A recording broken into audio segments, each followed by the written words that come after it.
నిర్మాత బండ్ల గణేష్ షాద్ నగర్ నుండి తిరుపతికి సంకల్ప యాత్ర ప్రారంభించారు.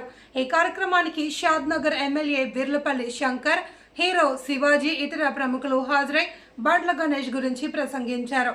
గణేష్ యాత్ర విజయవంతం అవ్వాలి అని ఆకాంక్షించారు. ఈ సందర్భంగా బండ్ల గణేష్ మాట్లాడుతూ, ఇది రాజకీయ యాత్ర కాదు, దేవుడి మొక్కు మాత్రమే అని, చంద్రబాబుపై అభిమానంతో నాకు దైవ సమానులు పవన్ కళ్యాణ్ ఆశీస్సులతో ముందడుగు వేసి నడిచి అని అన్నారు. అద్భుతంగా ప్రగతి పదంలో దూసుకుపోతుంది. మీరు చల్లగా ఉండాలని, ఆ ఏడుకొండల స్వామి ఆశీస్సులు మీకు ఎల్లవేళ ఉండాలని, మీ నేతృత్వంలో ఈ షాద్నగర్ ఖ్యాతి తెలంగాణ రాష్ట్రం మొత్తమే కాకుండా భారతదేశం మొత్తంగా ఎదిపియాలని మనస్ఫూర్తిగా భగవంతుని కోరుకుంటాను.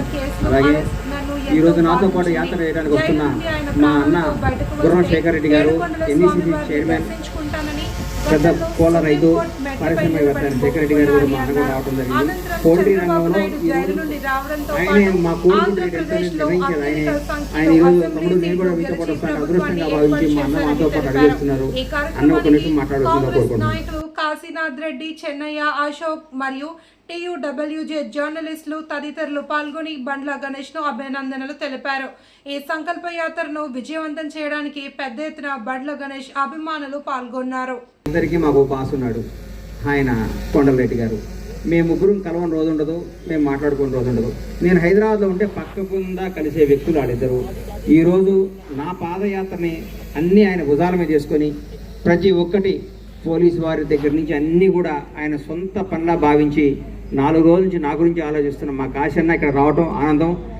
నా గురించి, మా యాత్ర గురించి ఆయన ద్వారా 2 మాటలు చెప్తే నేను సంతోషపడతా. కాశీనాథ్ రెడ్డి గారు మాట్లాడుతుందిగా కోరుకుంటున్నా. ఈరోజు సంకల్ప యాత్రకు పూనుకొని చాలా సాహసం చేసి గణేష్ అన్న గారు తిరుమలకు పాదయాత్ర అవుతున్న సందర్భంగా ఈ యొక్క కార్యక్రమం చేసిన మా ఎమ్మెల్యే శంకరన్న గారికి మరియు గణేష్ అన్న పాదయాత్రకు పూర్తి మద్దతు మా ఎమ్మెల్యే గారిది కానీ మాది కానీ పార్టీలకు అతీతంగా మేము ఆయనకు అన్ని విధాల చేదోడువాదిగా ఉంటామని తెలియజేస్తున్నాను. Thank you.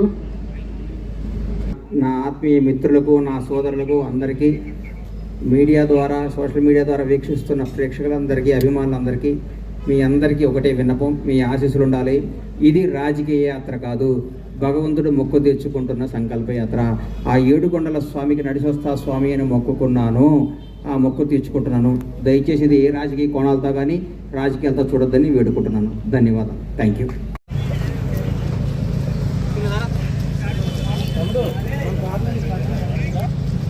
నమస్కారం, గుడ్ మార్నింగ్. షాద్ నగర్ లోని పరమేశ్వర థియేటర్కి వచ్చేసిన మీ అందరికీ స్వాగతం, సుస్వాగతం. ఎందుకు అనుకోవాలి అసలు చంద్రబాబు నాయుడు గారి గురించి? ఆయనకి చంద్రబాబు నాయుడు గారు చేసిందే ఉంది, ఏమీ లేదు. కానీ సమాజానికి చేసిన దాన్ని తన గుండెల మీదకి తీసుకొని ఇన్ని కోట్ల మందికి జీవితాలను ఇచ్చిన మహాన్ మనిషి జైల్లో ఉండటం ఏంటనేది ఆయన మనసులో పడింది. ఆ రోజున పడి ఒక ఏదైతే మనకి కృష్ణా గోదావరి నదులు ఒక చిన్న డ్రాప్తోనే మొదలైతాయి, అలాంటి ఒక డ్రాపు ఒక మహా ఉద్యమంగా మార్చగలిగాడు.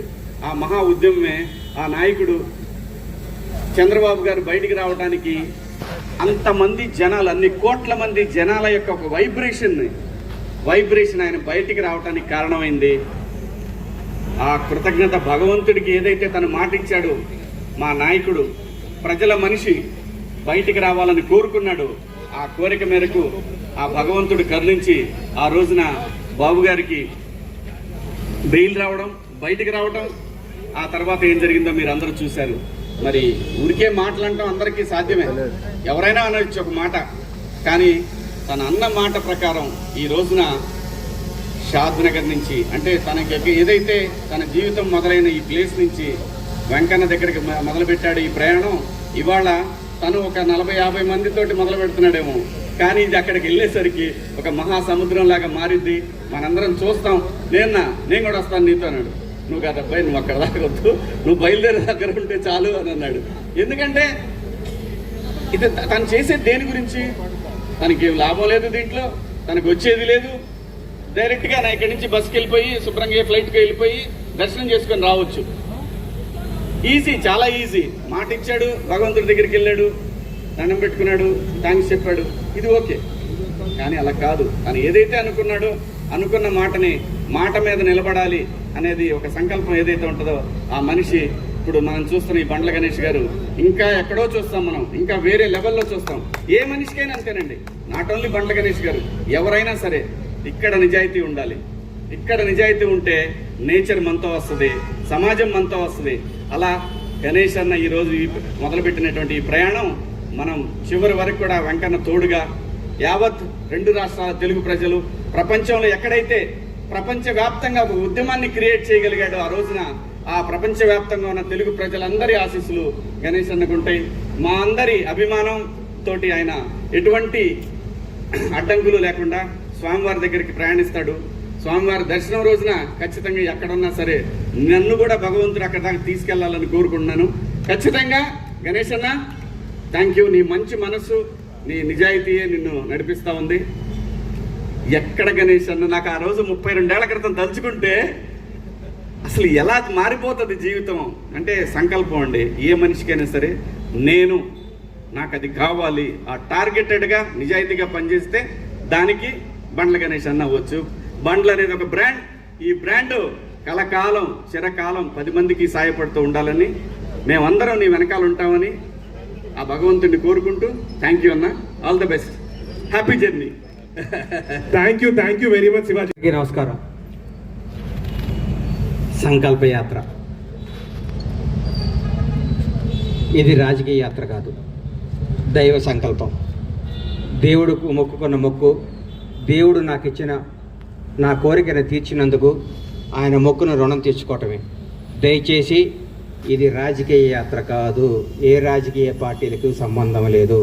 ఇది నేను అభిమానంతో వెంకన్న కొండకు ఇక్కడి నుంచి నడిచెళ్తున్నా. ముఖ్యంగా నాకు జన్మనిచ్చిన నా తల్లిదండ్రులకు, నాకు బతుకునిచ్చిన నా షాద్నగర్ గడ్డకు, 4.5 దశాబ్దాల కిందట ఈ ఊర్లో అడుగుపెట్టాము. మామూలు కుటుంబంగా అడుగుపెట్టిన మాకు ఈ స్థాయి, ఈ స్టేటస్, ఈ అంతస్తు ఇచ్చిన ఈ షాద్నగర్ గడ్డ ఈ ప్రపంచంలో నాకు అంత ఇష్టమైన గడ్డ. అలాగే నా జీవితానికి అర్థం చెప్పి నేనున్నాను అని నన్ను ముందుకు నడిపించిన నా దైవ సమానులు పవన్ కళ్యాణ్ గారికి ఈ సందర్భంగా ఇంకొకసారి హృదయపూర్వక కృతజ్ఞతలు తెలియజేసుకుంటూ నా అడుగు ముందుకేస్తున్నాను. ఇది విచిత్రమో దైవ నిర్ణయమో నాకు తెలియదు. నేను హైదరాబాద్ మెగాస్టార్ చిరంజీవి గారిని చూద్దామని పోయా. ఫస్ట్ ఆయన హీరోగా నటించిన సినిమా నా థియేటర్లో ఆడుతుంది. ఈరోజు ఇక్కడ సంకల్ప యాత్ర మొదలు పెడుతున్నా. ఎందుకంటే నాకు అదృష్టం ఏంటి, ఇది సంకల్పం. ఓ రోజు ఉదయాన్నే 4 4:30 నేను నిద్రలేసే అలవాటు. లేవంగానే నా ఫోన్ చూస్తే నంద్యాలలో చంద్రబాబు నాయుడు గారు అరెస్ట్ చేస్తున్నారు అని చెప్పారు. షాక్ అయిపోయాను. ఇదేంద్రా నాయన చంద్రబాబు గారిని అరెస్ట్ చేయటం అని. నేను అనుకున్నాను చంద్రబాబు గారిని గుంటూరు తీసుకొస్తారు, అక్కడ బెయిల్ ఇస్తారు. బెయిల్ ఇచ్చినాక ఒక నాయకుడు 15 ఏళ్ల పాటు ముఖ్యమంత్రిగా చేసిన మహోన్నత వ్యక్తి, 40 ఏళ్ల సుదీర్ఘ రాజకీయ జీవితం కలిగిన వ్యక్తి, ప్రపంచవ్యాప్తంగా తెలుగు వాడికి గుర్తింపు తీసుకున్న మహోన్నత శక్తి ఆయనకి ఎందుకు జరుగుతుందిలే అనుకున్నాను. సాయంత్రం వరకు ఆ నిద్రాహారాలు మాని చూస్తూ ఉన్నాను, ఎప్పుడు వస్తుందని. రాంగాలే ఆయన జైలుకి పంపిస్తున్నామన్నారు. అప్పుడు కూడా మనసును చంపుకున్నాను. రాజమండ్రి జైల్లోకి వెళ్ళే లోపు డెఫినెట్గా సార్కి బెయిల్ వస్తుంది, ఏం కాదు ఇది కూడా ఆయనకి ఇంకొకటి తెలుగు ప్రజలకు తెలుస్తుందిలే, ఇది నిజమేంటో అబద్ధమేంటో అనుకుంటూ ఉండగానే లోపలికి వెళ్ళారు. 1వ రోజు, 2వ రోజు, 3వ రోజు, 4వ రోజు, అలా రోజులు గడుస్తున్నాయి. సార్ బయటికి రావట్లేదు. లోపల ఏం చేస్తున్నారని చిన్న టెన్షన్, చిన్న భయం స్టార్ట్ అయింది. ప్రతిరోజు ప్రతి క్షణం ఈయన ఎప్పుడు బయటకు వస్తారా అంటూ ఉండేవాడు. ప్రతిరోజు నేను అందరితో మాట్లాడుతూ ఉంటే నేను ప్రతిరోజు వాయిదా ఉన్నప్పుడల్లా సుప్రీంకోర్టుకి వెళ్ళడం జరిగేది. ఎందుకు? అందరికంటే ఆ తీపి వార్త, ఆ మంచి వార్త, సార్కి బెయిల్ వచ్చింది అన్న మాట నేనే వినాలి ఫస్ట్ అన్న స్వార్థంతో ప్రతిరోజు ఢిల్లీ వెళ్ళి కూర్చుంటూ ఉండేవాడిని. ఢిల్లీ వెళ్ళి కూర్చుంటే ఒకరోజు కంపల్సరీ ఈయనకి బెయిల్ వస్తుంది, అందరూ హ్యాపీగా ఉండండి అందరూ అనుకోవటం జరిగింది. మాట్లాడుకున్నాం. ఆ రోజు మా శివాజీకి చెప్పాను, శివయ్య ఈసారి సార్కి బెయిల్ వచ్చేస్తుంది, ఇంకా హ్యాపీ, ఇంకా ఏం కాదంటే మనాడు అన్న రోజు మా వాడు నీది యథార్థవాదే లోక విరోధి, వాడు యథార్థాలు మాట్లాడతాడు కాబట్టి మా తమ్ముడు ఎప్పుడు లోకానికి విరోధి అవుతుంటాడు. ఎవరు ఏమనుకున్నా, ఎవరు ఎన్ననుకున్నా, ఏదనుకున్నా మా వాడు స్టైల్ మారదు, మా వాడు పందా మారదు. ఇది ఏం చెప్పిందో అదే మాట్లాడతాడు. మనస్సాక్షినే మాట్లాడే వ్యక్తి శివాజీ. శివాజీని మాట్లాడుకున్నాను. తెలంగాణే జడ్జి గారి ముందు కూర్చున్నాను. సార్ది వచ్చింది, బెయిల్ వస్తుంది, ఒక గంటలో సార్ బెయిల్కి వచ్చేస్తుంది, హైదరాబాద్ వెళ్ళిపోతే ఆనందం చూస్తే ఆ గౌరవ న్యాయస్థానంలో ఆ జడ్జి గారు ఒకటే మాట అన్నారు, ఇది నాట్ బిఫోర్ మీ అని ఫైల్ పక్కన పడేశారు. గుండె జారిపోయింది. అప్పటికే దాదాపు 43 రోజులు 42 రోజులు అయిపోయింది. ఇంకెప్పుడు బెయిల్ వస్తుందని చిన్న భయం స్టార్ట్ అయింది. నడుచుకుంటూ బయటకు వచ్చాను. ఆకాశం వైపు చూశాను. 7 గంటల వాడు కనపడ్డాడు. అయ్యా, మానవ మాత్రులు ఇది చేసే పనిలా కనిపిస్తలేదు. 7 గంటల వాడా, చంద్రన్న ప్రాణాలతో బయటికి తీసుకురా. భగవంతుడు సాక్షిగా చెప్తున్నా, చంద్రన్న బయటకు ప్రాణాలతో తీసుకురా. ఆయనకు పదవి రావాలనో అధికారం రావాలి, ఇవన్నీ నేను మొక్కోలా. ప్రాణాలతో ఆయన బయటకు వస్తే నా గడప నుంచి నీ గడప దాకా నడిచొచ్చి నీ మొక్కు తీర్చుకుంటానయ్యా, నువ్వే చంద్రబాబు గారిని కాపాడాలని మొక్కోవటం జరిగింది. ఆ రోజు మామూలుగా వచ్చాను. తర్వాత ఉద్యతం కేబీఆర్ పార్క్ దగ్గర ఓ రోజు